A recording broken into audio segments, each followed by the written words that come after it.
샬롬, 주님의 은혜와 진리가 늘 함께 하시기를 축원합니다. 주의 나타나심을 사모하는 자 시리즈, 오늘은 두 번째 주제입니다. 이 시리즈는 마지막 때에 대한 주제들을 좀 더 개인적으로 적용해 보고자 하는 목적으로 기획하였습니다. 그래서 오늘은 어째서 잠자는 성도로 전락하는 것일까 라는 주제로 밤에 도둑같이 덮치는 주의 날에 파멸을 피하지 못하게 되는 성도들에 대하여 한번 다루어 보도록 하겠습니다. 그들이 어째서 밤과 어두움에 속하여 자는 자로 전락하게 되는지 관련된 성경 말씀을 공부해 보겠습니다.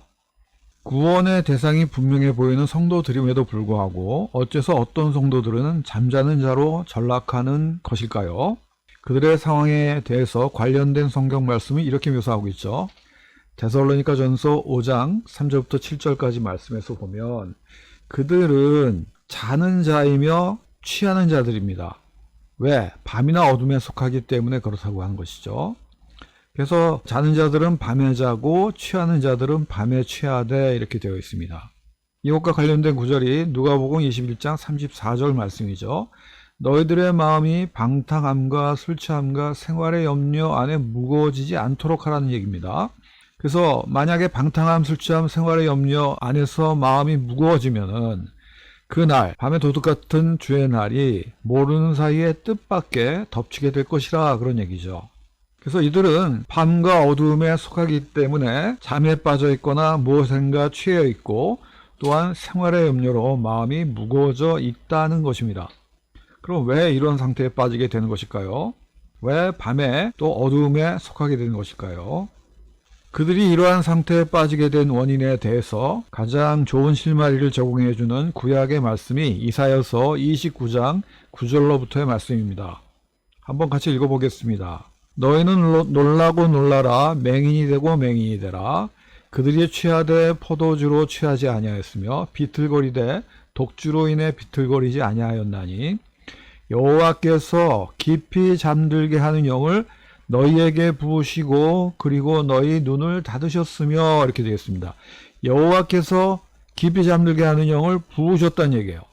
그래서 그분께서 또한 대언자들과 너희의 치리자들과 선견자들을 숨기셨다. 여기서 이렇게 되어 있습니다만 어쨌든 대언자들, 선지자들과 선견자들을 어딘가 숨기셨다는 얘기예요. 그들이 쉽게 사람들이 접하지 못하는 상황에 처해 있다는 것을 의미하겠습니다. 그 다음에 모든 자들의 묵시가 너희에게는 봉인된 책의 말씀들 같이 되었나니 이렇게 맹인이 돼서 깊이 잠들게 하는 영을 부으셔서 맹인이 되었기 때문에 묵시가 봉인된 책의 말씀들 같이 되어서 깨닫지 못하는 그런 그 상황이 되었다는 의미겠죠. 사람들이 학식 있는 자에게 그것을 건네주며 이르기를 원하건대 이것을 읽으라 하면 그가 이르기를 그것이 봉인되었으므로 내가 읽을 수 없다 이렇게 할 것이요 학식 없는 자에게 건네주며 이르기를 원하건대 이것을 읽으라 하면 그가 이르기를 나는 학식이 없어서 못 읽겠다 이렇게 이야기한다는 것입니다. 그러므로 주께서 이르시되 이 백성이 자기 입으로는 나를 가까이하며 자기 입술로는 나를 공경하나 그들의 마음은 내게서 멀고 그들이 사람들의 계명, 여기서 계명이라고 하는 것은 히브리어로 미스바라고 하는 단어를 씁니다. 우리가 미스바라는 그런 단어를 많이 듣게 되죠. 사람들의 계명으로 가르침을 받아 나를 두려워하는도다 이런 얘기입니다. 그런즉 보라 내가 이 백성 가운데서 놀라운 일 행하기를 시작하리니 곧 놀라운 일과 이적이니라 이렇게 되어 있는데 그들의 지혜로운 자들의 지혜가 없어지고 그들의 분별이 있는 자들의 지각이 숨겨지리라 하셨느니라 이렇게 되어 있습니다. 뭔가 감이 잡히긴 하지만 정확하게 어떤 의미인지는 좀 분석을 해봐야 되겠습니다. 이 구절의 중요 포인트들을 한번 지적을 해본다면 일단 여호와께서 그 백성들에게 깊이 잠들게 하는 영을 부으셨다는 얘기입니다. 그랬더니 그들의 눈이 감겨졌다. 맹인이 되었다는 그런 의미예요. 여기서 물리적인 맹인이 된 것이라기보다는 영적인 맹인, 영적으로 보지 못하는 그런 상태를 의미하는 거겠죠. 그리고 또 여호와께서 선지자들과 선견자인 지도자들을 숨기신다는 얘기예요. 그 묵시를 설명해주고 묵시를 알게 해줄, 깨닫게 해줄 그런 선지자들과 선견자들이 사라진다는 얘기죠. 사람들은 그 묵시에 대해서 배울 기회가 없어지는 그런 그 상황이 되었다고 볼 수 있습니다. 그래서 모든 묵시들이 봉한 책의 말씀처럼 된다는 것입니다. 아무도 깨닫지 못하게 된다는 것이죠. 그래서 이 묵시는 마지막 때에 관련된 심판과 그 다음에 예수님의 재림이라고 할 수 있겠습니다. 그 내용들이기 때문에 이 묵시를 아무도 깨닫지 못하게 된다는 얘기는 그 예수님의 재림의 그 마지막 때 스토리를 제대로 이해할 수 있는 사람이 없다는 것을 의미하겠죠. 그런데 왜 이런 상황이 되었느냐, 그 백성들의 상태를 보게 되면 입으로는 여호와를 가까이 한다는 것입니다. 저는 기도는 열심히 한다는 의미로 이해가 됩니다. 그리고 입술로는 여호와를 경외한다, 찬송을 열심히 부른다 라는 뜻으로 이해가 됩니다. 그런데 그들의 마음은 여호와로부터 멀다는 얘기예요. 하나님과 친밀하지 못해요. 하나님과 멀리 동떨어져 있는 그런 상황입니다. 왜 그런 거 하니까 사람의 계명, 사람의 미스바로 가르침을 받았을 뿐이기 때문에 그렇다는 것입니다. 그리고 이런 상황에서 하나님께서 기이한 일을 행하실 텐데 그건 뭐냐면 지혜자의 지혜가 없어지고 명철자의 총명이 가려지게 된다는 것이에요. 어찌 보면 집단적으로 미련한 상태, 우매한 상태가 된다는 그런 의미가 되겠습니다. 묵시를 이해할 수 있고 깨달을 수 있는 사람도 없습니다. 백성들을 지도자의 위치에서 이끌고 있다는 그런 그 사람들이 대개 지혜자나 명철자겠죠. 이들이 지혜도 없고 총명이 가려지기 때문에 집단적으로 모두 우매한 상태에 빠지는 것을 의미한다고 할 수 있겠습니다. 여기서 우리가 놀라운 점이 무엇이냐면 깊이 잠들게 하는 영이라고 하는 그 존재이며 이것을 부으시는 주체가 여호와 하나님이라는 것입니다. 여호와께서 그의 백성들에게 부으신다는 것이에요. 그래서 그 백성들은 수동적으로 받게 되는 것입니다. 육신의 잠이 아닌 영적인 잠을 의미할 것으로 보이기 때문에 그 백성들은 영적으로 맹인의 상태가 되는 것입니다. 그렇기 때문에 마지막 때 파멸이 이를 때 전혀 그 상황을 인식하지 못하는 성도들의 잠자는 상태도 어찌 보면 하나님께서 주도하신 것일 수 있다라고 하는 놀라운 사실을 우리가 여기서 생각해 볼 수 있습니다. 그래서 그들이 평안하다 안전하다 할 때 그 밤과 어둠에 속한 자들은 뭐 별일 없을 거야, 우리는 아무런 해를 받지 않을 거야, 그때 그렇게 평안하고 안전하다고 생각할 수 있는 이유로 뭘 그들의 마음속에 담고 있을까요? 하나님께서 보호해 주시니까 뭐 그렇게 생각할 수도 있는 거 아니겠습니까? 그런데 그때에 해산의 고통이 이른 것 같이 갑자기 파멸이 그들에게 임한다는 것입니다. 지난번에도 말씀드렸지만 이 멸망이라고 하는 것은 영적으로 하나님께 영원하게 분리되는 영원한 멸망이 아니라 그들이 평안하다 안전하다고 기대하는 것과 상반된 그런 그 혼란과 무질서의 상태, 파괴의 상태를 의미하는 것이라고 저는 그렇게 생각한다고 말씀드렸습니다. 그래서 그들은 그것을 갑자기 알지 못한 상태에 맞이하게 된 것입니다. 그들은 자는 자들이고 취해 있는 상태고 밤에 속해 있기 때문에 그렇다는 얘기죠. 근데 누가복음 21장 34절에서는 이러한 상태를 뜻밖에 맞이하지 않도록 하기 위해서는 스스로 조심해라 라는 그런 명령을 하고 있죠. 그렇기 때문에 이러한 상황을 맞이하게 되는 것은 스스로 조심함으로써 피할 수도 있다는 그런 의미를 어느 정도 우리는 발견할 수 있습니다. 따라서 깊이 잠들게 하는 영을 부으시는 분은 하나님이시지만 그것을 피할 수 있는 능동적인 주체는 우리 자신일 수 있다는 것을 짐작할 수 있다고 하겠습니다. 그 다음에 깊이 잠들게 하는 영이 부어진 사람은 일단 영적인 맹인이 되는 것 같습니다. 하나님의 말씀을 읽을 수가 없다, 볼 수가 없다. 여기서 결국 맹인이라고 하는 것은 영적인 맹인이 되는 것이기 때문에 우리가 글자를 못 읽는다는 의미는 알겠죠. 글자는 읽을 때 그 글에 담겨있는 그 진정한 의미와 뜻을 깨닫지 못한다는 것입니다. 읽어도 무슨 얘기인지 모르는 거예요. 그러니까 점점 더 어떻게 됩니까? 뭐 읽어봐야 소용이 없으니까 안 읽게 되겠죠. 성경을 읽고 하나님의 말씀을 깨닫는 일 자체를 포기하게 되는 것입니다. 그래서 하나님의 묵시가 봉안책의 말씀같이 되어버립니다. 전혀 깨달을 수 없게 되는 거죠. 그런데 이러한 상황은 글을 아는 자든 글을 모르는 자든 학식이 있는 자든 학식이 없는 자든 상관이 없다는 것입니다. 학식이 있는 자들, 글을 아는 자들은 무슨 뜻인지 알 수 없으니 읽지 않겠다. 그걸 모르는 자들은 나는 읽은 능력이 없으니 읽지 않겠다. 이렇게 되는 것이죠. 묵시를 깨달을 수 없으니 예수님의 재림 스토리에 대해서는 무지한 상태가 될 수밖에 없을 것입니다. 오늘날의 교회와 우리 기독교계의 상황을 보게 되면은 성경의 예언서들에 대해서 제대로 된 이해를 갖고 있는 사람들을 거의 찾아보기 힘듭니다. 그래서 사도행전을 보게 되면은 바울 사도가 이사야서의 말씀을 인용해서 이러한 상황을 비슷하게 묘사하고 있죠. 성령께서 선지자 이사야를 통하여 우리 조상에게 잘 말씀하셨도다. 말씀하시기를 이 백성에게 가서 말하되 너희가 듣기는 들어도 깨닫지 못할 것이요 보기는 보아도 알지 못하리라.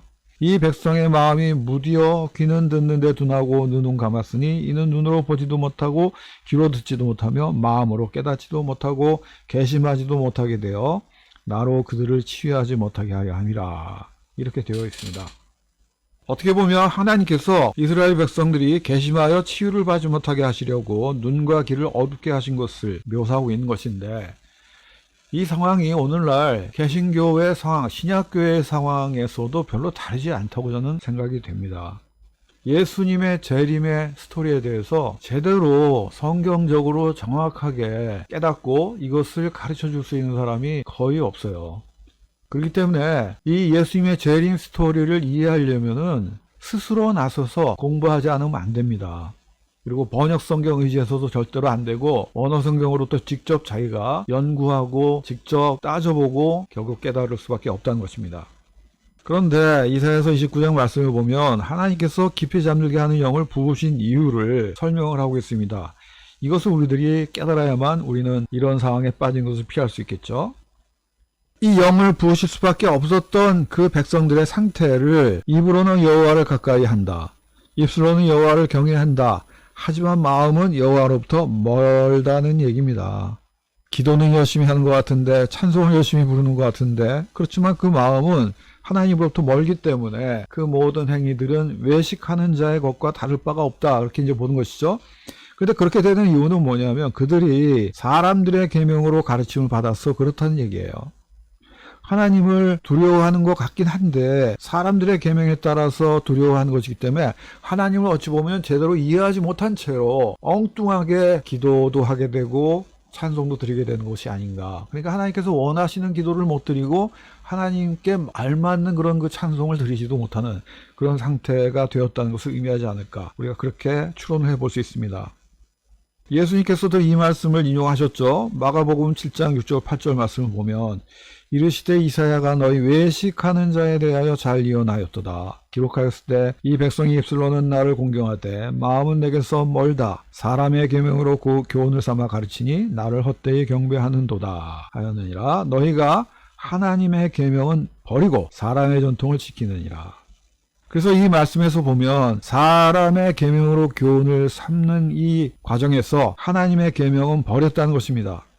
그래서 하나님을 제대로 섬기지 못해요. 하나님께 올바른 예배를 드리지 못해요. 하나님께 올바른 기도를 드리지 못해요. 그러면서 사람의 전통을 지키면서 하나님께는 무의미한 그런 신앙생활을 하게 되는 것을 그렇게 묘사하고 있다고 하겠습니다. 그래서 그러한 사람을 예수님께서는 외식하는 자, 마음이 여호와에게서 멀어진 자라고 묘사를 하시는 것입니다. 우리가 신약성경 복음서를 보게 되면 예수님께서는 외식하는 자를 굉장히 혐오하셨습니다. 아주 놀라운 저주를 퍼부시기까지 할 정도였죠. 그래서 그들의 마음은 하나님을 경외하는 것처럼 하나님께 예배도 드리고 기도도 하는 것처럼 보이지만 하나님으로부터 멀어져 있다는 것입니다. 그 판단의 근거는 사람의 전통을 따르고 있다는 것이죠. 그 이유는 사람들의 계명으로 가르침을 받아서 그렇기 때문에 그렇다는 것입니다. 그렇다면 우리가 오늘날 이러한 상황에 빠질 수도 있다는 그런 그 가정하에 우리가 사람의 계명을 전달받게 되는 그런 그 통로들이 무엇일까요? 설교나 부흥사격이나 신앙세미나 같은 것들이 거기에 속할 수 있겠습니다. 그런데 설교나 부흥사경이나 신앙세미나를 통해서 사람들이 좋은 어떤 결과를 얻었을 때 흔히 하는 표현이 있습니다. 은혜를 받았다거나 위로를 받았다거나 하는 그런 그 표현을 많이 써요. 그렇다면 하나님의 계명의 통로는 무엇이 될 수 있을까요? 물론 설교나 부흥사경이나 신앙세미나를 통해서도 그렇게 하나님의 계명을 배울 수도 있을 것 같은데 근데 오늘날 설교나 부흥사경이나 신앙세미나가 거기에 미치지 못하기 때문에 문제가 생기는 거 아니겠습니까? 저는 성경 말씀이 매개가 되어야만 하나님의 계명의 통로를 우리가 발견할 수 있다고 생각을 합니다. 그래서 하나님의 성경 말씀을 우리들이 매개로 해서 하나님의 계명을 받게 될 때는 마음의 깨달음을 얻었다라는 그 결과를 얻게 될 것입니다. 그러면 은혜 받았다, 위로를 받았다 하는 것과 마음의 깨달음을 얻었다라고 하는 것은 어떤 본질적인 차이가 있는 것일까요? 은혜를 받았다, 위로를 받았다는 것은 자기가 원하는 것이 우선시 되는 그런 그 상태입니다. 하지만 깨달음을 얻었다라고 하는 것은 하나님께서 바라시는 것이 우선이 되는 그런 상황이라고 대비시킬 수 있겠습니다. 우리가 여기서 또 한 가지 무시하게 되지만 중요한 그런 이 포인트가 될 수 있는 것은 뭐냐면 번역 성경도 경우에 따라서는 사람들의 계명의 통로가 될 수 있다는 것이에요. 번역이 잘못되어 있는 경우도 있어요. 번역하는 자의 편견에 따라서 하나님의 뜻을 올바르게 번역된 문장에 못 담는 경우가 생긴다는 것입니다. 그렇기 때문에 가장 안전하게 하나님의 계명을 우리가 받을 수 있는 통로는 원어 성경입니다. 저는 하나님께서 보존하시는 하나님의 말씀, 그것은 원어 성경을 통해서만 이루어질 수 있다고 생각을 합니다. 사실상 목회자들이나 신학자들이 설교나 어떤 가르침을 베풀거나 또 책을 저술하거나 할 때 대개 하나님의 말씀에 기반을 두고 있는 것처럼 그렇게 들리거나 보이지만 때로는 듣는 사람들의 선호도에 맞춰 변질되어 있는 것이 아닐까라는 그런 우려를 갖지 않을 수가 없습니다. 그것이 사실 현실이에요. 듣는 사람들의 선호에 맞춰서 변질시키게 되는 것이 어떻게 보면 피할 수 없는 현실 중에 하나라는 것입니다. 그래서 그런 사람의 계명에만 우리들이 집중을 하다 보면은 자기도 모르는 사이에 마음이 하나님으로부터 멀어지게 된다는 것입니다. 그렇기 때문에 그것을 피하기 위해서 우리들이 가져야 될 것이 무엇인가라고 하는 것이죠.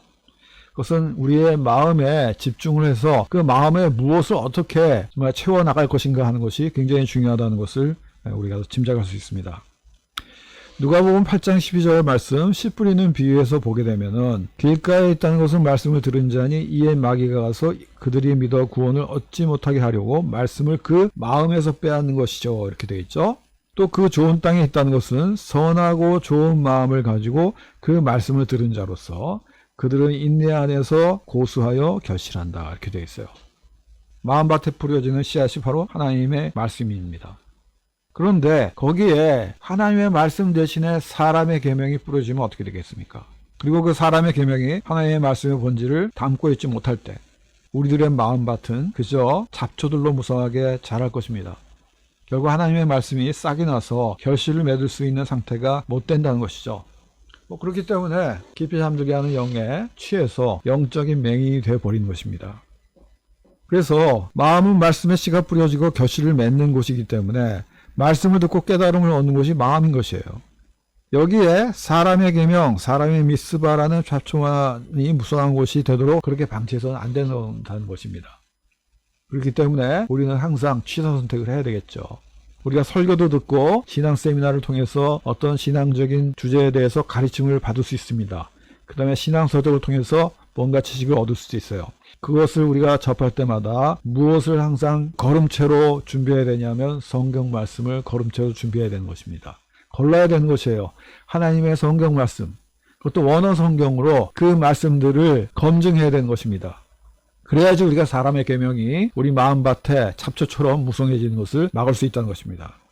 그래서 사람의 계명에 의해서 그냥 마음밭이 잡초가 무성한 밭이 되어버린다면 우리는 영적인 맹인이 되어버리는 것입니다. 그렇게 되면 에베소서 1장 18절 19절 말씀에서 우리가 보듯이 너희 마음의 눈을 밝히사 그의 부르심의 성황이 무엇이며 성도 안에서 그 기업의 영광이 풍성함이 무엇이며 그의 힘의 이력으로 역사하심을 따라 믿는 우리에게 베푸신 능력에 지극히 크심이 어떠한 것을 너희로 알게 하시기를 구하노라 이렇게 했는데 이 바울의 기도가 응답될 수가 없어요. 마음의 눈이 어두워지면은 이 세 가지 중요한 진리를 우리들이 깨달을 수 없다는 것입니다. 부르심의 소망 깨달을 수 없고 그 기업의 영광의 풍성함이 무엇인지 깨달을 수 없고 그 하나님의 능력의 지극히 크심을 우리들이 이해하지 못하게 되는 것입니다. 이걸 모르게 되면은 우리는 엉뚱한 것을 그저 하나님의 은혜인 것으로 하나님이 원하시는 것으로 잘못 알고 기도도 잘못 드리고 하나님께 드리는 찬양도 왜곡될 수밖에 없다는 것입니다. 쉽게 말씀드리면 외식하는 자가 되어버릴 수 없다는 것이죠. 그래서 우리는 하나님의 말씀, 성경 말씀, 언어로부터 우리들의 그것을 연구해서 우리들에게 들어오는 여러 가지 신앙적인 그 주제의 이야기들, 가르침들을 필터링을 할 수 있어야 된다는 것입니다. 우리가 그러한 일을 행하지 않을 때 하나님께서 깊이 잠들게 하는 영을 부으시게 되버리면 결과적으로 어떻게 됐느냐 한 것을 이사야서 29장 14절은 이야기하고 있는데 내가 이 백성 가운데서 놀라운 일을 행하는데 이건 하나님께서 행하시는 기적과 같은 일이에요. 그들의 지혜로운 자들의 지혜가 없어지고 그들의 분별이 있는 자들의 지각이 숨겨지리라. 우리들이 되게 목회자와 신학자들을 굉장히 존경하고 그들을 깊이 인정하며 그들의 가르침을 하나라도 더 잘 배우고 또 실천해 보려고 애를 쓰게 될 것입니다. 그런데 그들이 지혜가 없어지고 분별이 없고 지각이 없어져 버린 그런 그 사람으로 바뀌어 버린다면 어떻게 되겠어요? 쉽게 말씀드려서 교계 지도자들의 분별력을 상실하게 되는 상황이 되어버린다면 하나님께서 이적처럼 행하셔서 이러한 일을 결국 행하신다는 것이에요. 교계 지도자들, 우리들이 어떻게 보면 무분별하게 거의 맹목적으로 따르는 그런 그 지도자들, 추종하는 지도자들의 지혜도 없고 지각도 결국 사라지게 된다. 그렇게 되면은 모두가 함께 잘못된 길을 갈 수밖에 없게 되는 것입니다. 잘못하다가는 집단적으로 하나님이 원하지 않는 길을 가게 되는 것이에요. 집단적인 배도의 길을 걷게 될 수도 있다는 것입니다. 어떻게 보면 마지막 때에 상황이 이러한 일이 벌어질 수 있다는 것이죠. 집단적인 배도, 하나님께서 원하시지 않는 길을 거의 집단적으로 가게 되는 일이 벌어질 수 있다는 것입니다. 결국 어떻게 되는 것이겠습니까? 맹인이 맹인을 인도하는 그런 일이 생길 것입니다. 모두가 함께 구덩이에 빠지는 일이 발생할 수 있다는 것입니다.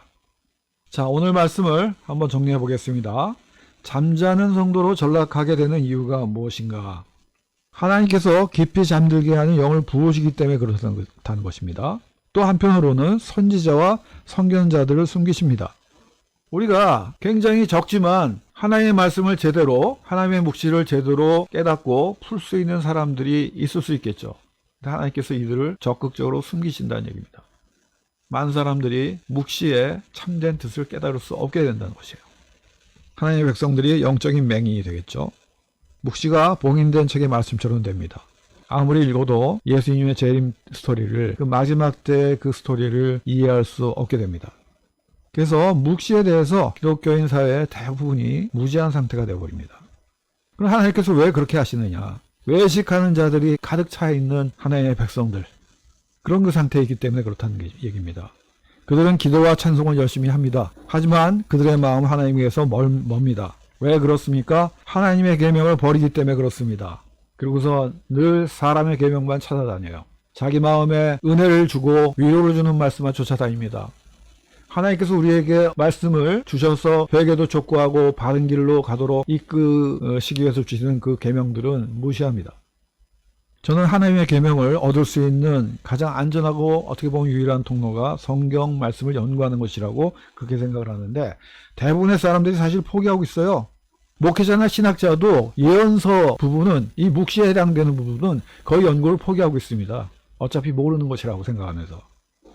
그렇기 때문에 사람의 계명으로 가르침을 받아서 사람의 전통을 만들어버리고 사람의 전통을 모두가 함께 따르는 그런 그 상황이 되어버린 것입니다.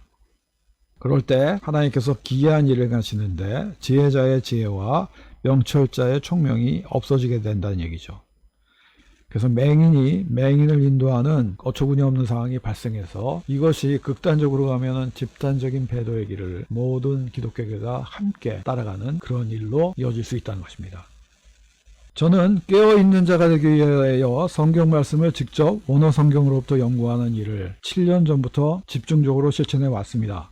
성경 말씀을 하나님께서 세우신 계획을 그의 택한 자들에게 전하기 위하여 점거해에 이르기까지 완벽을 기하신 결과물로 인식하고 있습니다.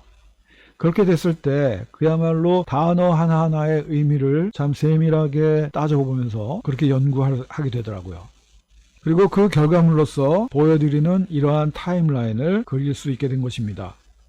물론 이것이 완벽한 것은 아닐지 모르겠지만 처음 이런 그 연구를 시작할 때보다는 예수님의 재림 스토리에 대해서는 훨씬 더 비교할 수 없을 정도로 선명해져 있습니다.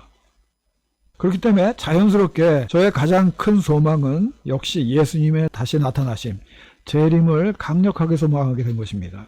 예수님이 다시 이 세상에 재림하시는 것 외에는 우리들에게 소망으로 삼을 수 있는 것은 그 하나도 이 세상에 없다라고 하는 것을 깨닫게 된 것입니다. 그래서 여러분들도 잠자는 성도가 아니라 깨어 정신을 차리고 계속해서 살펴보는 성도가 되시려면 말씀을 원어 성경으로부터 연구하겠다는 결심을 세우시기를 강력하게 권유합니다. 시간과 비용을 투자하십시오. 그 어떤 투자보다도 절대적으로 엄청난 보상이 약속된 투자가 될 것입니다. 다음 시간에는 우리가 깨어 계속해서 살피는 성도가 되기 위해서 어떤 원리를 따라가야 될지 성경 말씀을 통해서 살펴보겠습니다. 오늘도 끝까지 경청해 주셔서 감사합니다.